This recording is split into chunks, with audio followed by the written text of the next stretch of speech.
Welcome to Alaska Weather, a production of Alaska Public Media and the National Weather Service, Alaska Region.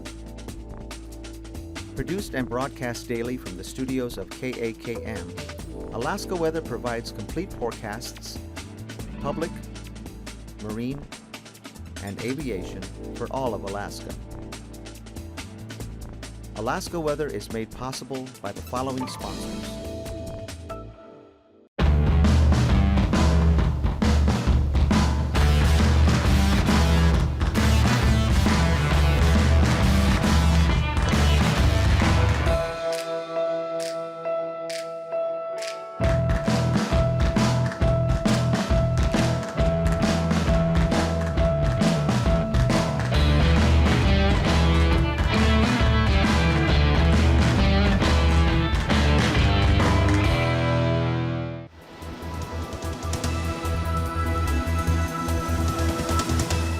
The National Weather Service. Hello again, everyone, and thanks so much for joining us here at KAKM for Saturday's edition of Alaska Weather. I'm Dave Percy, a meteorologist with the National Weather Service, and I'll be hosting this evening's show. Up first on the warning, watch, and advisory map, we still have those dense smoke advisories going for the AKwx and Middle Yukon Valley, as well as the central interior. Those are out through tonight for areas of smoke, dense smoke, reducing visibilities to less than a mile, mostly near the fires west of Nenana. And these advisories are out until 6 a.m. tomorrow morning, at which time they'll take a look at them and either cancel them or kick them out for another day. Moving on to the satellite imagery, a pretty nice day here across the southeast coast. A lot of sunshine with temperatures in the 60s to lower 70s. Some moisture coming northwestward here out of Dixon Entrance. I brought a few isolated showers to the southern areas, but nothing that amounted to too much there. And starting out, it's pretty nice here. Prince William Sound, the North Gulf Coast, northward through the eastern interior. You can see started out pretty sunny here through the eastern interior. Into the afternoon, just some high clouds moving over the area there. Temperatures into the mid 70s in some locations, Eagle and around the Northway area. Partly sunny, became mostly cloudy here over south central Alaska. Up to the northwest frontal boundary pushing eastward, and a little bit to the south there. That brought some rain into the Kuskokwim Valley this afternoon. Had rain from the eastern Arctic coast back to the southwest into Norton Sound and the Yukon Delta. And then this batch of moisture here brought rain, about 0.12 of an inch to king salmon as it pushed across Bristol Bay, and now pushing into southern Cook Inlet with some moisture. A few breaks back here over Bristol Bay this afternoon in toward Kodiak Island, then some more clouds and moisture in another system farther out to the west there. This low pressure area here developing in this part of the cloud shield there, associated with low pressure there southwest of Nunivak Island. Here's the front up to the northwest with a band of rain and moisture associated with that, and then low pressure, 1,000 millibar low up there, keeping it kind of mostly cloudy and showery and breezy there for the western Arctic coast, and another low here associated with the front, bringing rain up to the eastern areas there, and a lot more in the way of cloudiness today than what they saw yesterday, but still pretty good here over the eastern interior, but the clouds spreading over that way, and then some clearing still even late this afternoon over central Cook Inlet, but the clouds overrunning and already some light rain into the southern Cook Inlet area. That'll be coming northward for tonight. Looks like south central Alaska, rain developing this evening and should be after midnight all the way up into the Madanuska, Susitna Valley areas. Big area of moisture out here to the west here as that low pressure area moves inland. Looks like just periods of rain over just about all of southwest Alaska, northern Bristol Bay, back out to the Yukon Delta, Norton Sound, up into the Yukon Valley areas, all the way up into the upper Yukon Valley. Just gets a little more showery here on the northern portion of that front, but look for some showers over the eastern Arctic coast and North Slope areas. Still kind of showery with that low pressure area sitting off the northwest coast there, but a few breaks in between those two low centers. And out to the west, a band of rain extending out across the Pribilof Islands there, and another low here, 1,008 millibars, keeping it showery over the western Aleutians. But the eastern Aleutians not looking too bad there. So some light westerly winds with a few scattered showers here across the Alaska Peninsula. Then we'll see for tomorrow, that low pressure center to the south here brings rain, keeps rain going across south central Alaska, periods of rain into Prince William Sound, possibly moderate to heavy at times here along the North Gulf Coast, with rain spreading over to about the Yakutat area. Then this front from the northwest interior back down across and along the Kuskokwim Valley, so periods of rain from McGrath down to Sleepmute all the way out to Bethel, with a narrow band of precipitation probably passing across the Pribilof Islands tomorrow morning, shifting south there for a few scattered showers following in behind, and a very weak low there southwest of the western Aleutians. And still it looks like a dry day here with mostly VFR flying conditions over the southeast coast there from Dixon Entrance. All the showers either staying east in Canada, and this moisture not quite making it far enough to the east yet to bring rain into that area, but it looks like it will move eastward, and on Monday, just a weak trough should bring kind of a contrast conditions here for the Panhandle, staying partly sunny and dry over the southern areas, while up to the north here it will be clouds with a pretty good chance of rain over the northern southeast coast. Look for periods of rain gradually changing to showers here for the North Gulf Coast, and then starting out mostly cloudy with scattered showers for south central Alaska, but with high pressure building up over the southwest interior. Those winds will become northwest and westerly there, so it could become a mostly sunny day for Kodiak Island. Look for decreasing clouds in the afternoon for south central Alaska, and drying out here, partly to mostly sunny skies over the southwest interior. Seward Peninsula looking pretty good up into the Noatak Valley there, but this trough will bring rain to the Brooks Range and the North Slope areas, with scattered showers across the eastern Arctic coast. Looks pretty showery over the upper Yukon, Koyukuk, and Tanana Valley areas there. Even the Copper River Basin, mostly cloudy skies with showers, pretty good chance of showers there as well, with the upper level trough moving through. Again, higher pressure and gradually drying it out here, but back to the west, weak trough with a pretty good area of showers with it. That'll probably move on to the west coast here on Monday evening, bringing a chance of rain to the Ammonok area down across Nunivak Island as this high continues to move eastward. We've still got a few scattered showers over the western Alaska Peninsula as well as the eastern Aleutian areas, then more high pressure farther out to the west, so another light wind day coming up for the western Aleutians and southwest Bering Sea.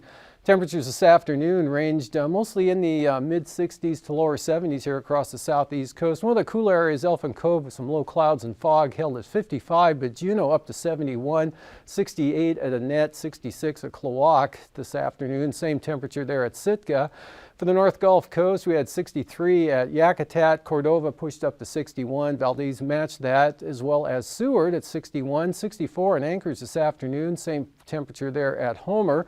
A little breezier and 60 at Kenai, 68 in the Susitna Valley at Talkeetna. Nice 74 degrees there in the Copper River Basin at Gulkana. That same temperature matched both at Northway and Eagle. Actually, Eagle pushed up to 75 for the state's warm spot today. Delta Junction, 71. Near 70 in Fairbanks, and then down into the mid-60s at Tanana. Fort Yukon at 64. Bettle 60 degrees today. Anatuvik 48 degrees, a little milder there at Arctic Village with 61. Arctic coast, again, much cloudier, cooler temperatures, down a good 20 degrees from what you saw yesterday at Dead Horse, where there's 67 this afternoon, just 45. Kind of a foggy, drizzly day there at Barrow with 41 degrees. Mid-40s here for the western Arctic coast, mostly in the 40s here over the northwest valleys, but Buckland up to 50. Milder 50, lower 50s there on the southern coast of the Seward Peninsula. Tin City at 43 and Gamble at 46. Mostly in the 50s here over the Yukon and Kuskokwim Delta areas, with McGrath at 60 with some light rain, and 58 down at Bethel. 54 degrees today in Togiak with King Salmon at 55, and they picked up about 0.12 of an inch of rain in the last 24 hours, with upper 50s here for the Alaska Peninsula, but Unalaska did push up to 61 this afternoon. Lower 50s for the central Aleutians. Shimia 48 degrees. Looking at the low temperatures for tonight, mostly in the upper 30s along the Arctic coast and the North Slope areas, 40s through the Brooks Range, upper 30s to mid 40s back over the northwest interior areas. But for the interior, Tanana Valley mostly in the mid-50s, lower to mid-50s, staying in the 50s with the clouds and rain here over south central Alaska. Copper River Basin, eastern interior, could drop into the upper 40s with mostly in the 50s here over the southeast coast, and mid-50s here for the Bristol Bay area, lower 50s for the Alaska Peninsula, and into the upper 40s out over the Aleutians and the Bering Sea. Highs for tomorrow, again, Eagle pushing up towards 73 degrees with near 70-degree temperatures here over the eastern interior.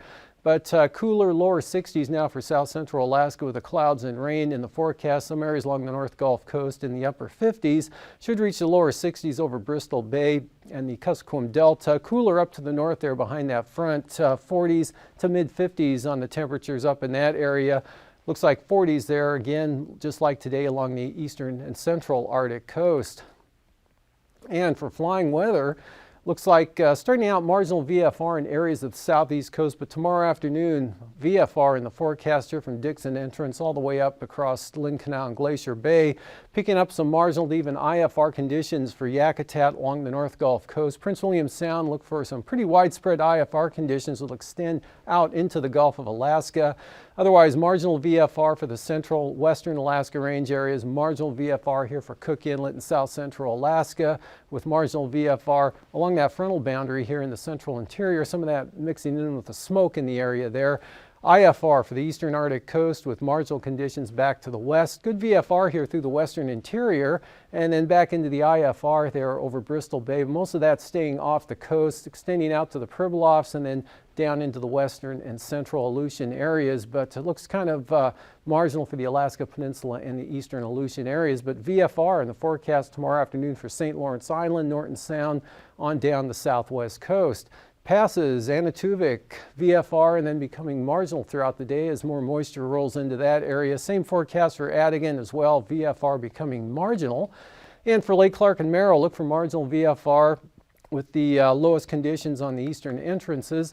For Rainy, marginal VFR at times. Windy looks marginal. Could be some IFR here on the southern entrance. And then for Isabel, looks marginal. Mentasta, though, VFR, although it could be marginal VFR on the southern approach of that pass. Tanita looks marginal, as well as Portage, IFR, both east and west there for Portage tomorrow. Lowest conditions, though, probably on the eastern entrance. Could even be possibly low IFR there. And for Chilkoot and White, VFR for one more day. And then for the freezing levels, 2,000 feet here back across the Chukchi Sea and along the northwest coast there, but gradually warming up to the south and eventually to the east here. You got 10 to 12,000 foot freezing levels here across Bristol Bay to Kodiak Island. Kind of a gradient here across southern Alaska running 8 to 10,000 feet, and then pretty slack here about 8,000 feet over the southern southeast coast and a little bit higher to the north. And cooling back to 8,000 feet over the western Aleutians. Icing threats here, mostly above 10,000 feet, a light isolated rime type of icing here for the North Gulf Coast and the Gulf of Alaska. That covers the Copper River Basin, south central Alaska, the Kuskokwim Valley, and then mostly above 7,000 feet where the freezing levels are a little lower here up over the northern interior areas to the central Brooks Range.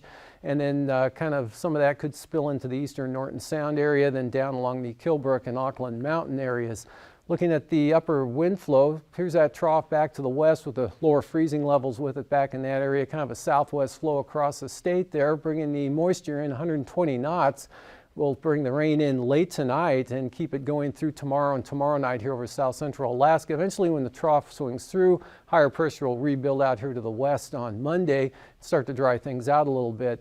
For 9,000 feet southwest up to 40 knots there right into Bristol Bay, 35 knot winds along the western Alaska Range, turning south at 25 there across the Tanana Valley.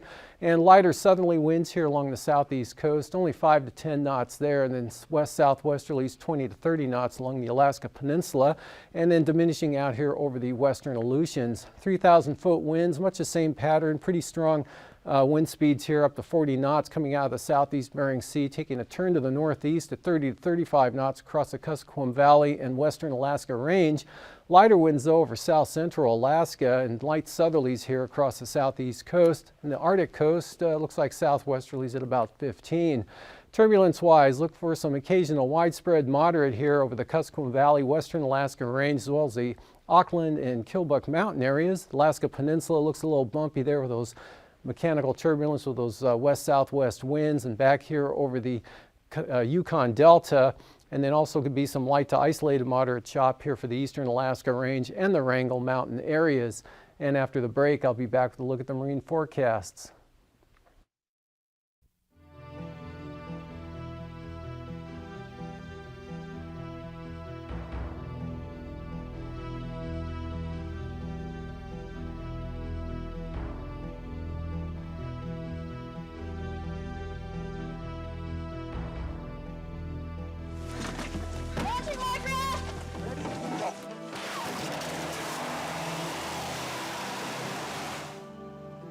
In an emergency, mariners need all the resources available to them. But most mariners don't get to see the contents of their life raft survival pack until they need it. Look out, you guys, it's coming this way. This video demonstrates the content and use of life raft survival packs. What now? We better see what kind of equipment we have. Let's get organized. There are 3 types of survival packs in U.S. Coast Guard approved life rafts. Some are SOLAS approved. SOLAS stands for Safety of Life at Sea. This is the international standard for marine safety items, including the contents of life raft packs. Non-SOLAS coastal packs are found in life rafts normally limited for use within 20 miles of shore in cold water, and within 50 miles in warm water. Coastal packs do not contain flares, water, food, first aid, or thermal protective aids. SOLAS B packs are approved for use in cold water 20 to 50 miles offshore. SOLAS B kits do contain flares and thermal protective aids. SOLAS A life raft packs are approved for use beyond 50 miles from shore. SOLAS A packs are the most complete.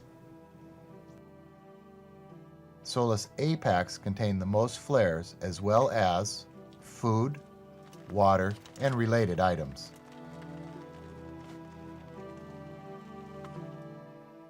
Your life raft canister will be stamped with the type of pack it contains. Know what kind of pack is in your raft and what it contains. During your life raft's annual inspection, equipment is checked and replaced if needed. Make sure your life raft repacker is factory authorized for your brand of life raft to ensure a proper repack. Your vessel should have an abandoned ship bag with supplies to add to your resources. In a survival situation, knowing how to use the equipment is just as important as having the equipment. Studies of casualties show that people who are familiar with their safety gear and who follow a prioritized response have a better chance of surviving an emergency. It'll save your life. If you know what to expect and you learn how to trust your equipment, I think that's really important, that the equipment does work, and if you know how to use it, and if you know what to expect is going to happen, you can use it and you won't be surprised. There are 7 steps to follow when your life depends on your life raft and its contents. Your first priority is recognition. Don't abandon the vessel until it is more dangerous to be on the vessel than in the water or life raft. Once you abandon the vessel, you and your crew are still in danger. As you abandon ship into your life raft, take as much with you as you can. Unless the vessel is on fire, stay tied to the lee side of your vessel as long as it is safe to do so. Tied to the vessel, you will be a bigger target for rescuers and you'll remain close to your last reported position.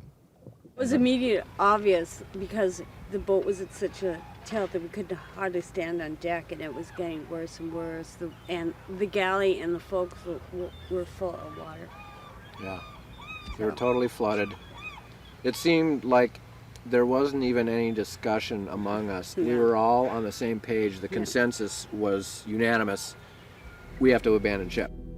When it's time to cut loose from the vessel, you'll find a safety knife in a sheath just inside or outside the life raft's door. Looks like she's gonna sink. We better cut it. Oh, there's a knife, Tony, right there. The knife can be used to cut the painter line to the vessel. An extra knife is found in all life raft equipment packs. Second, take inventory of what you have that can help or hurt you in your situation. Be aware of sharp objects that can puncture the life raft. Remember that you have useful things in your pockets, items taken from the vessel, as well as the contents of your pack. Inventory includes people, equipment, weather, location, and natural resources. A priority is accounting for your crew. The life raft can move faster in the wind than a swimmer can. Use the rubber ring or quoit and line that is always found near the life raft opening to throw to the person in the water. When we were in the raft, I think we just made sure that everybody was safe and there, and said great. And then we looked around for things that were floating from the vessel that were hopefully we could use. We saw packages of lunch meat. We were able to get a survival suit. Find the equipment bag, which is tied onto the floor.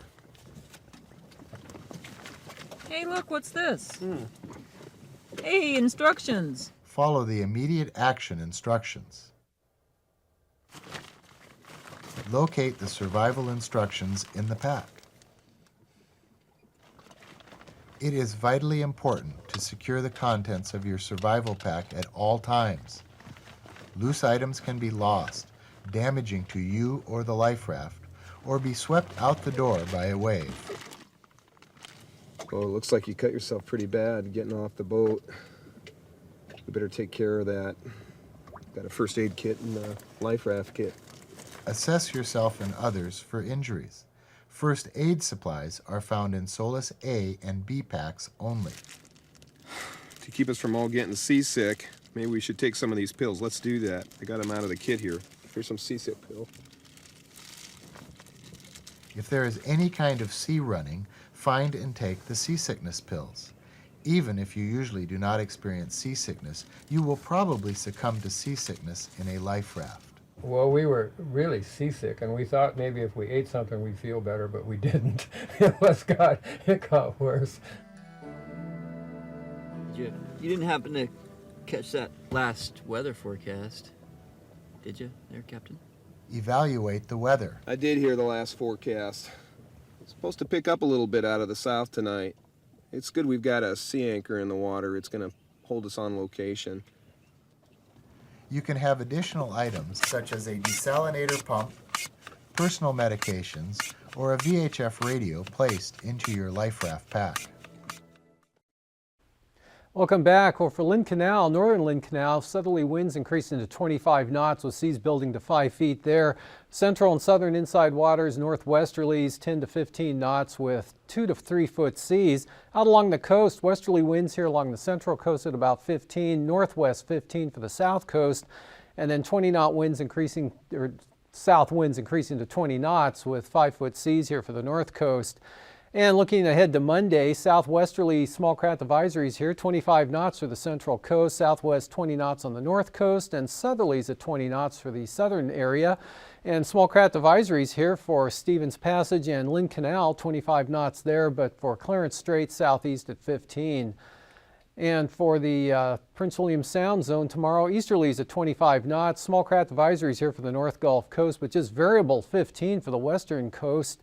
And then westerlies up to 25 knots here for Kodiak Island. Shelikof Strait southwest at 30, and winds southerly at about 15 here with 3 foot seas for Cook Inlet. And the outlook for Monday, westerly winds now here for northern Cook Inlet 10 to up to 25 knots. So small craft advisories for Kamishak Bay, but westerlies at about 20 knots here for Kodiak Island. Then those small craft advisories also for the Barren Islands and western North Gulf Coast, southwest 20 for the eastern Gulf Coast. Prince William Sound, light southerly winds at about 10. For Bristol Bay, we've got southwest winds at 30 knots there from Bristol Bay all the way down to Cape Sarachef. They're a pretty uniform wind pattern there with the seas running 10 to 11 feet. On the Pacific side, westerly winds 25 knots all the way up to Sitkinak. And the outlook for Monday, lighter winds in store for Bristol Bay, westerly winds at 15 knots. That same wind forecast for Sitkinak to Castle Cape to Cape Sarachef, northwesterlies 15. And for the Aleutians, eastern Aleutians, west-southwesterlies 20 to 25 knots. For the central Aleutians, southwest at about 15. So pretty light winds, and back around to the northeast at 20 for the far western marine zone out there.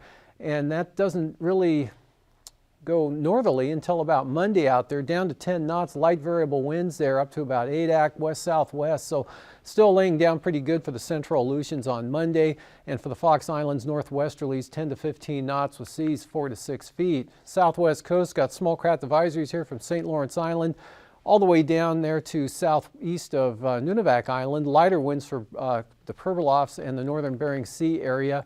Then for Monday, light variable winds for the Pribilof, southwesterlies at about 20 knots here across the northern Bering Sea up to St. Lawrence Island. South of Nunivak Island, northwesterlies at 15. Up along the Arctic coast on the eastern areas, we've got easterly winds 10 to 20 knots, strongest over toward Demarcation Point. Northeast 15 here for the central coast, then swinging around to the west for the western coast, and northwesterlies here from Wales up to Cape Beaufort, northwest at about 15 knots. And then those become south and southeast here on Monday. Light variable winds for the western coast and north to northwest 10 to 15 knots here for the central and eastern Arctic coast. And for tonight, we've got rain coming in from Bristol Bay, spreading over south central Alaska. Rain developing this evening for Cook Inlet, but a big area of moisture out here over the southwest interior, kind of linking up with this front here to the north, and the moisture coming up from the southwest. But that'll break out to some scattered showers over the Alaska Peninsula areas. It stays dry over the southeast coast both tonight and tomorrow, but rain spreading up to the North Gulf Coast with periods of rain continuing throughout the day over south central Alaska. It looks wet from the northeast interior there down across the Kuskokwim Valley areas right out to Kuskokwim Bay with some scattered showers here along the Alaska Peninsula, northeast Bristol Bay. And looks like rain now up along the Brooks Range in the North Slope. Pretty showery here over the eastern interior areas, but high pressure building in, drying it out for some partial clearing here over the southwest interior. Should be mostly sunny for Kodiak Island. These forecasts are to be used for planning purposes only. Call 1-800-WX-BRIEF for a formal pre-flight briefing. Always file a flight plan before you go flying. The U.S. Coast Guard Auxiliary urges you to leave a float plan with a friend or the harbor master before you go boating. Alaska Weather is made possible by the following sponsors.